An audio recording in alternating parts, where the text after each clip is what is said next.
Now, I, as a fan, I literally cried when I heard he died. They were reading I remember them reading a letter on 92.3 The Beat and all this, and I was like, I just bawled like a baby. But I'm curious, did you cry when you initially heard that Eazy E passed? I didn't cry. I was really sad because he was a good dude. You know, regardless of all the gangster persona he had, he was basically a real good dude.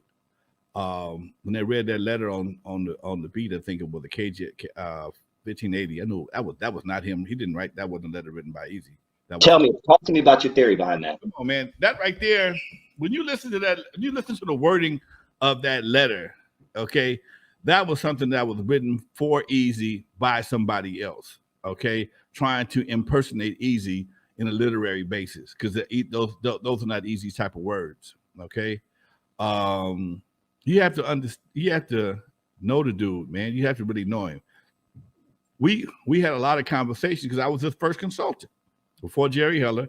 He was in my face on a regular basis trying to get things done. In fact, one of my boys, Daryl Davis, did the Ruthless logo. We just interviewed him for another project, and we were just you had to. He was a smart dude.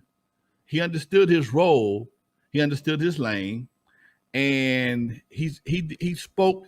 He wasn't dumb by no means, but he spoke smart street. Put it that way, okay.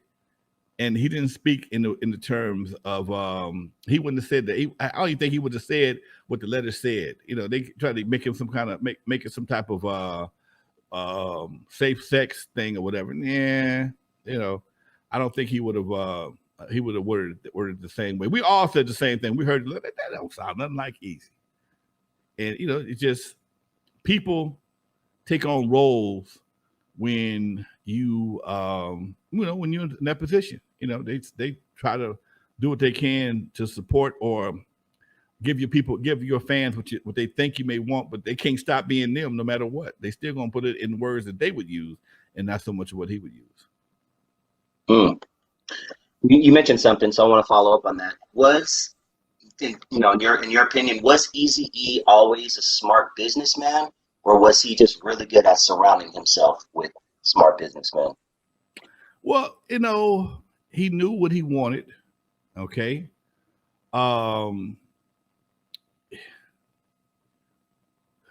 don't want to say that on camera, but you can't be that smart and then say how people were screwing over you. Okay.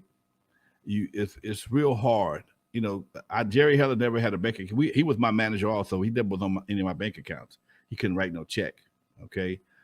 We were cool, but we weren't that cool. It's just certain things that you just you don't do in business.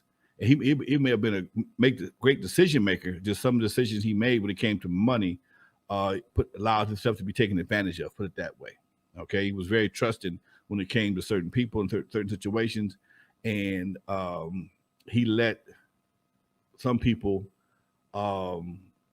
pretty much destroy his whole situation. Because one thing about Ruthless, one thing about the music industry, I said this before, I'm gonna say it again.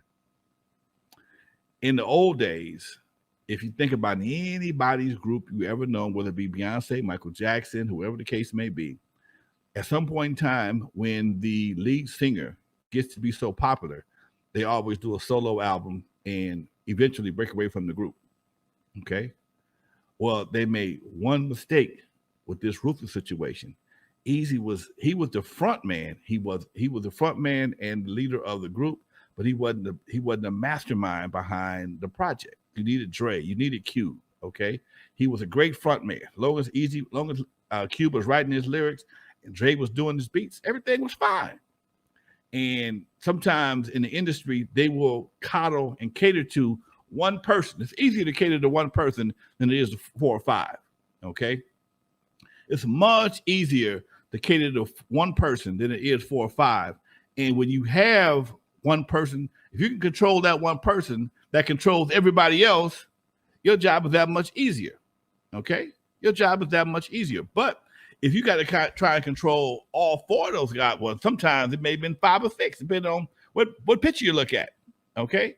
So that right there is an old school move that didn't work, because hip hop was so new. They didn't understand that hip hop was based around the beats and the lyrics.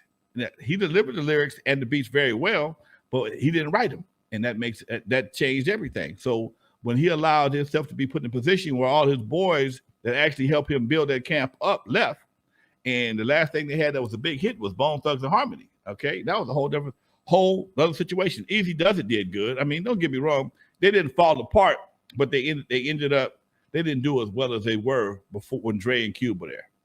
And that was a whole that was a team effort, put it that way.